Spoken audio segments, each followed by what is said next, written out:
mes amours, j'espère que vous vous portez bien. Moi, je vais super bien. Des fois dans la vie, on passe notre temps à chercher la base de nos souffrances. On se dit que souvent la base de nos souffrances est la cause de quelqu'un.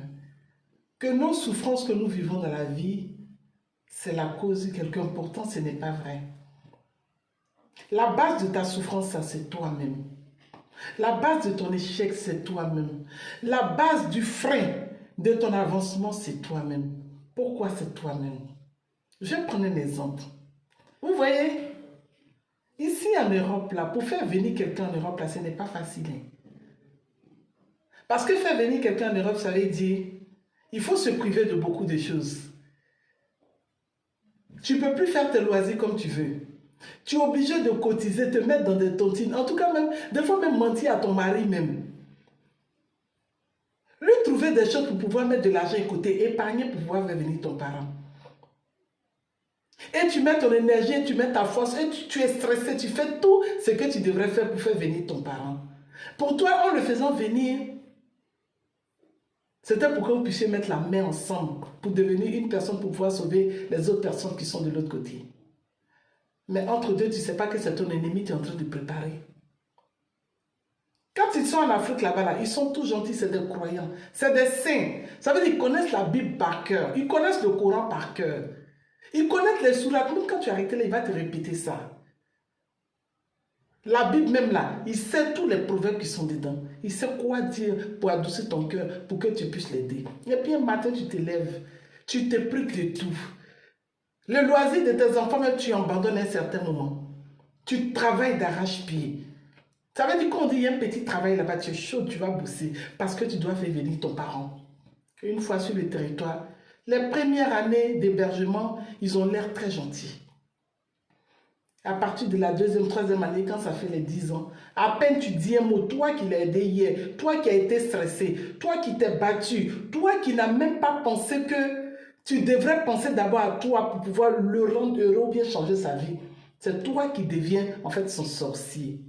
À peine tu dis un mot, je t'ai remboursé ton argent. À peine tu dis un mot, je t'ai remboursé ton argent. C'est quoi? Je ne peux plus parler. Mon billet d'avion, là, tu l'as acheté à 1000 €, j'ai remboursé tes 1000 €. Et toi, tu as retenu que 1000 €.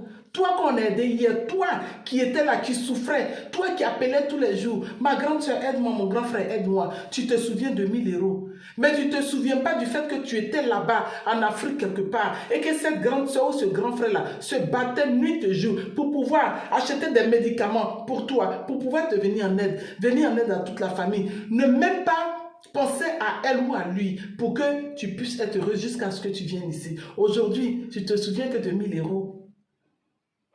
Tu te souviens que de 1000 € de ton billet d'avion. Mais là, tu as oublié qu'il y a eu l'hébergement. Tu as oublié que tu t'es lavé chez la personne. Tu as oublié que tu as utilisé son eau. Tu as oublié que tu as mangé. Tu as oublié que quand tu venais là, elle a payé, elle t'a donné l'argent de poche, elle a payé tes vêtements. Tu as tout oublié. Aujourd'hui là, à peine on dit un mot. À peine on dit un mot. C'est pas billet d'avion, tu as acheté ou bien visa, je t'ai remboursé. Ma chère sœur, tu sais, quelqu'un qui se prive pour toi là, et tu ne finis jamais de rembourser à cette personne. Si tu te souviens que de 1000 € du billet d'avion, tu as oublié beaucoup de choses. Vous voyez, c'est pourquoi des fois, vos affaires freinent. Vous avez des problèmes pour avancer dans la vie. Vous avez des problèmes pour devenir ce que vous avez rêvé toujours de devenir, parce que vous n'êtes pas reconnaissant à vie. Si tu n'as rien à donner à cette personne-là, c'est mieux de te taire. Si tu n'as rien à lui apporter, c'est mieux de te taire. Parce que si la personne ouvre sa bouche, c'est sûr que ton avancement, là, il aura problème dessus.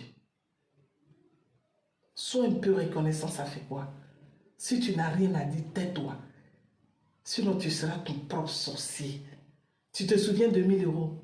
Mais toutes les commodités desquelles tu as bénéficié pendant que tu habitais chez les personnes, tu as oublié ça. Tu as oublié de toutes les commodités desquelles tu as bénéficié. Quand tu étais en Afrique, tu as oublié ça. Aujourd'hui, tu te souviens que de 1000 € parce que tu manges poulet mort de Paris. Aujourd'hui, tu te souviens de 1000 € parce que tu montes dans le métro aujourd'hui. Ma soeur de valeur, si c'est ton cas là, il faut te remettre en question parce que tu risques de freiner ta bénédiction. Celui qui t'a aidé, si tu ne peux rien lui apporter, tais-toi Et tais-toi, garde le calme à vie, le silence à vie. Sinon là, tu vas freiner ta bénédiction. Sachez que je m'aime et je vous aime.